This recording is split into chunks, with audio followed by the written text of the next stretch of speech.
All right, so here's the beginning problem that we will be working with. You can see that it is 2 sine x over 2 equals cosine x over 2. The first step we should take is changing the variable. X over 2 is a little intimidating, and I think if we replace it with a variable such as e, the problem will become more manageable. Step number 2 is going to be to square both sides. We are going to use this to see if we can recognize any Pythagorean identities and then be able to combine some like terms. Step 3 is going to be to look for Pythagorean identities and replace. What we are going to be working with is the cosine squared, and you can see that an identity involves this function. So sine squared plus cosine squared equals 1. So if you manipulate that equation, you get cosine squared equals 1 minus sine squared. Then the next step is going to be to replace. So our new equation that we will be working with is 4 sine squared e equals 1 minus sine squared e. The fourth step is going to be to combine like terms. We are going to bring sine squared e over to the left side of the equation, and because there is a hidden 1 in front of the sine squared, your new equation is going to be 5 sine squared e equals 1. Step number 5 is going to be solve algebraically and take the square root.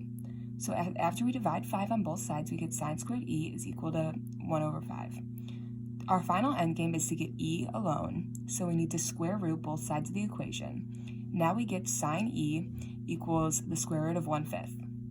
So I just wanted to add in that you should make sure when you're taking a square root, you do plus or minus because your solution is going to have 2 answers.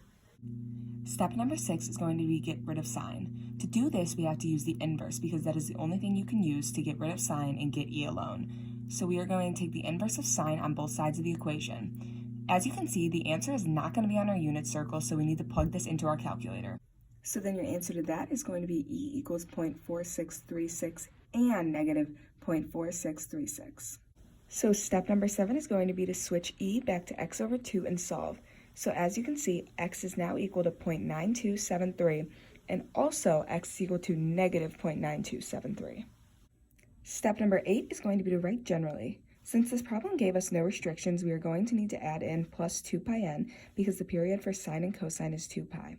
So our final answer in radians is going to be x equals 0.9273 plus 2 pi n, and x equals negative 0.9273 plus 2 pi n.